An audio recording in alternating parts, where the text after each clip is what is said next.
Mucus जो कि mucus neck cell secrete कर रहे हैं वो लुब्रिकेशन के लिए होते हैं।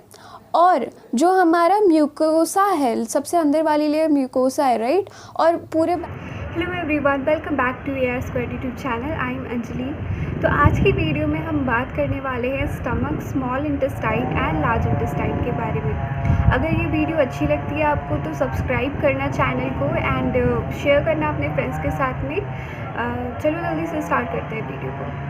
ओके सो जब फूड को आप स्वालो कर लेते हो तो वो ईसोफेगस से होते हुए हमारे स्टमक में पहुंचता है, राइट। तो मान लो कि ये ईसोफेगस है, तो यहाँ से बोलस अंदर आ रहा है, स्टमक में आएगा। तो यहाँ पे यानी कि स्टमक एंड ईसोफेगस के बीच में एक स्फिंक्टर होता है। इस स्फिंक्टर का नाम है गैस्ट्रोईसोफेजियल स्फिंक्टर या फिर कार्डियक स्फिंक्टर, ठीक है। तो एक्चुअल में कोई भी स्फिंक्टर हो, उसका काम होता है कि वो बैक फ्लो ना होने दे कोई भी चीज़ को, ठीक है। तो मान लो कि फूड यहाँ से आ रहा है, बोलस जो है वो एंटर कर रहा है स्टमक में, तो ये स्फिंक्टर इतना ही रिलैक्स करेगा जितना इस फूड को अंदर आने के लिए ज़रूरत है, ठीक है। एंड जब फूड अंदर आ जाएगा तो फिर ये वापस से अपना वो हो जाएगा, कॉन्स्ट्रिक्ट हो जाएगा, ठीक है। मतलब जितना ज़रूरत है उतना ही ये खुलता है एंड वापस से कॉन्स्ट्रिक्ट हो जाता है। तो इससे होगा क्या कि फूड जब अंदर आ जाएगा तो वो बैक फ्लो नहीं हो पाएगी फूड की ईसोफेगस में, राइट। तो कहीं पे भी कोई भी स्फिंक्टर हो, उसका यही काम है कि वन वे मूवमेंट को वो प्रमोट करेगा, ठीक है।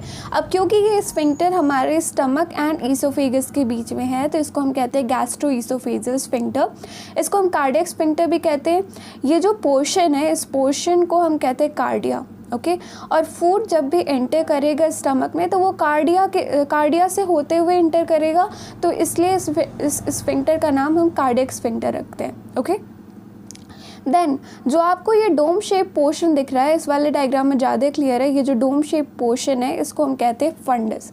एंड जो सेंट्रल पोर्शन है, जो मेन पोर्शन है स्टमक का, इसको हम कहते हैं बॉडी। एंड लास्ट में है पाइलोरस, ओके। तो स्टमक के बाद स्टार्ट हो जाता है ड्यूडेनम। यहाँ से ड्यूडेनम स्टार्ट हो जाएगा। ये स्मॉल इंटेस्टाइन का सबसे पहला पार्ट है। तो ड्यूडेनम या फिर स्मॉल इंटेस्टाइन एंड स्टमक के बीच में भी एक स्फिंक्टर है। इस स्फिंक्टर को हम कहते हैं pyloric sphincter, okay.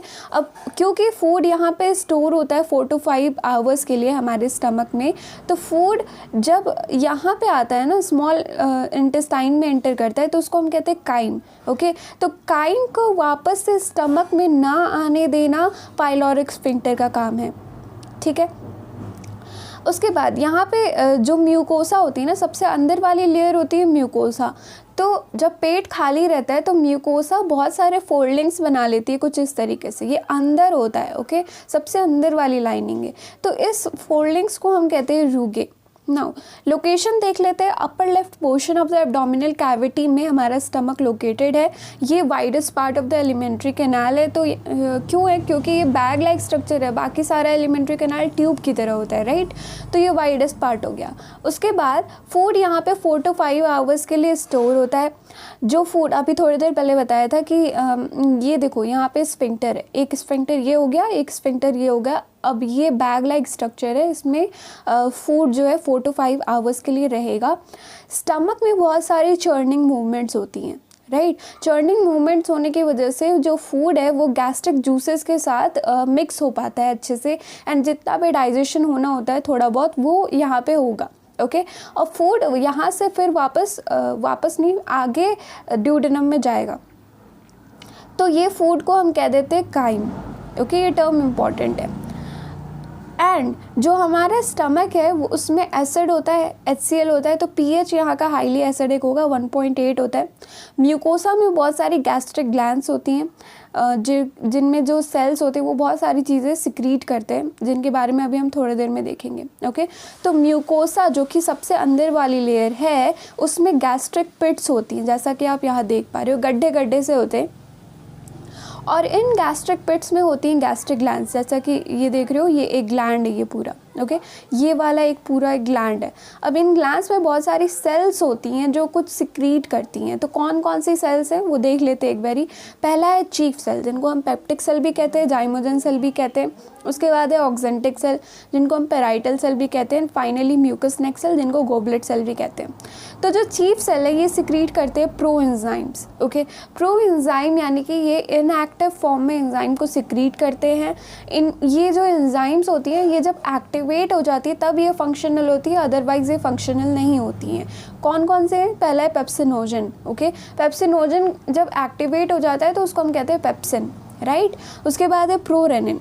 Prorenin activate हो जाएगा तो क्या कहेंगे? रेनिन। स्पेलिंग याद रखोगे, RENNIN है। और रेनिन सिर्फ और सिर्फ इन्फेंट्स में या फिर चिल्ड्रन में मिलता है, एडल्ट्स में ये एब्सेंट होता है। उसके बाद है गैस्ट्रिक लाइपेज। तो ये एंजाइम्स क्या क्या काम करते हैं इसके बारे में मैं अलग से एक वीडियो बना दूंगी जिनमें सारे एंजाइम्स का फंक्शन रहेगा। अभी के लिए बस इतना जानो कि ये 3 एंजाइम्स यहाँ पे सिक्रीट होते हैं। कौन सिक्रीट करता है? चीफ सेल सिक्रीट करते हैं या फिर पेप्टिक सेल इनको सिक्रीट करते हैं। ऑक्जेंटिक सेल सिक्रीट करते हैं HCl and Castle's intrinsic factor.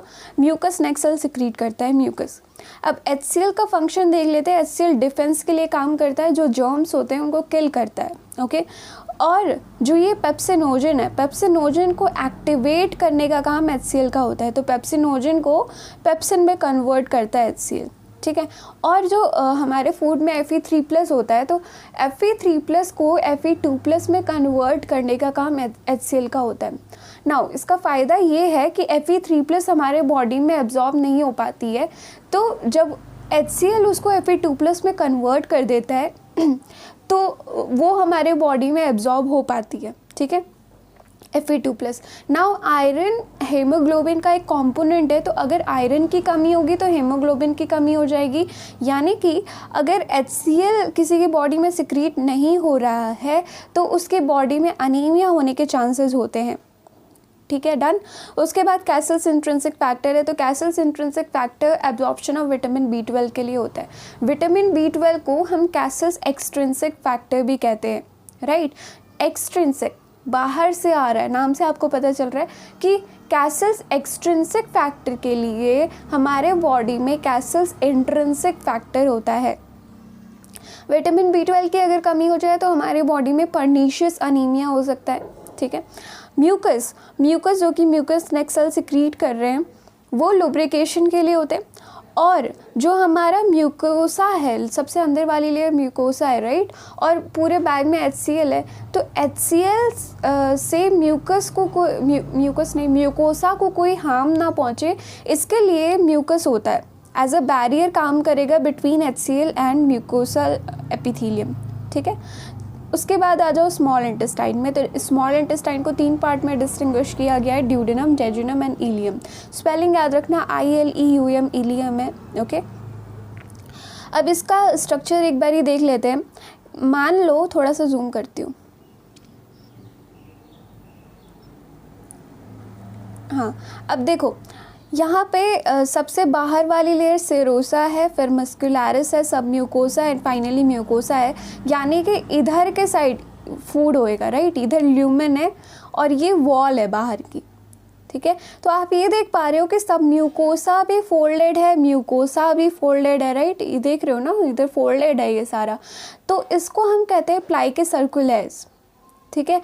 अब म्यूकोसा के ऊपर म्यूकोसा की भी बहुत सारी फोल्डिंग्स आपको दिख रही हैं कुछ इस तरीके से। इनको हम कहते हैं विलाई, सिंगुलर हो जाएगा विलिस। अब अगर आप एक विलाई को देखोगे इनलार्ज करके तो आपको कुछ इस तरीके का स्ट्रक्चर दिखेगा, ठीक है। अब आप ये देख पा रहे हो कि जो म्यूकोसा है, क्योंकि ल्यूमेन है ना, इस साइड इधर की साइड ल्यूमेन होएगा, यहाँ पे फूड है। तो क्योंकि ये सरफेस है तो यहाँ पे एपिथेलियल टिश्यू लाइन करेगी।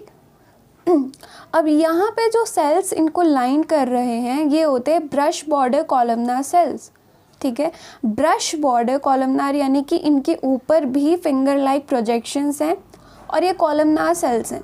तो ये जो फिंगर लाइक प्रोजेक्शंस हैं इनको हम कहते हैं माइक्रोविलाई, ठीक है। यानी कि प्लाइके सर्कुलेस के ऊपर विलाई था और विलाई की जो एपिथेलियल टिश्यू है विलाई के ऊपर क्या है, माइक्रोविलाई है, यूँ कह सकते हैं, राइट, कि विलाई का जो ऊपर एपिथेलियल सेल है वो बना हुआ है ब्रश बॉर्डर कॉलोना सेल का, तो उसमें भी माइक्रोविलाई है।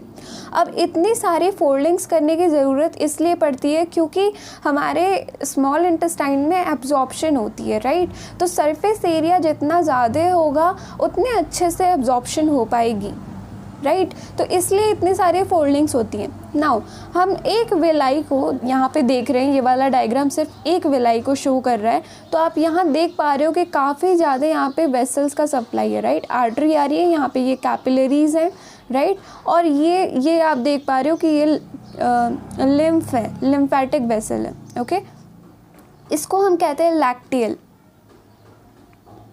ठीक है, हाँ, ये ब्लाइंड एंडेड होती हैं, लैक्टियल इनको हम कहते हैं, और इनमें कुछ एब्जॉर्प्शन होती है। देखो एब्जॉर्प्शन होएगी तो वो कैपिलरीज के थ्रू ही जाएगी ना, तो ये जो लिम्फ है, लिम्फ कैपिलरी है, इसमें भी कुछ एब्जॉर्प्शन होती है, तो इसको इम्पॉर्टेंट मार्क कर सकते हो अपनी एनसीईआरटी में, ठीक है। अब देखो दो विलाई के बेस में, जैसे कि आप यहाँ पे देख पा रहे हो, दो विलाई के बेस में एक ग्लैंड होता है जिसको हम कहते हैं क्रिप्ट ऑफ लाइबोकुहेन। तो मतलब कि इधर ऐसे एक विलाई आएगा, अब नीचे ये ग्लैंड बन गया, फिर ये एक विलाई हो गया, नीचे ये ग्लैंड हो गया, फिर एक विलाई होगा, राइट, उस तरीके से होता है। और जो ब्रश बॉर्डर सेल्स ऊपर लाइन कर रहे थे ना इसको, विलाई को, वही ब्रश बॉर्डर सेल्स नीचे क्रिप्ट ऑफ लाइबोकुहेन को भी लाइन करते हैं, और ये कुछ सिक्रीट करते हैं, इंटेस्टाइनल जूसेस सिक्रीट करते हैं।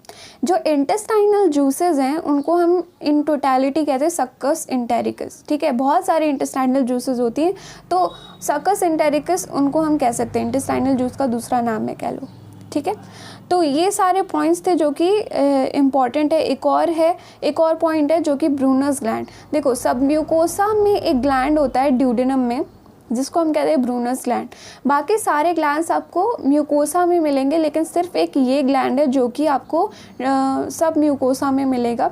इसका काम होता है म्यूकस सिक्रीट करना, तो ये भी काफ़ी इंपॉर्टेंट है, ठीक है। तो ये सारे पॉइंट्स थे। इस डायग्राम को आप क्लिक कर सकते हो, बहुत अच्छा डायग्राम है, सारी चीज़ अच्छे से एक्सप्लेन की हुई है।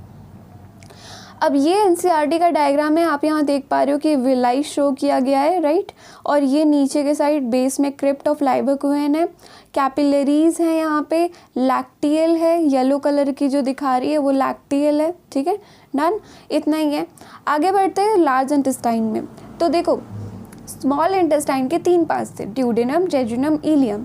अब इलियम यहाँ पे एंड होगा और यहाँ से हमारा लार्ज इंटेस्टाइन स्टार्ट हो जाएगा।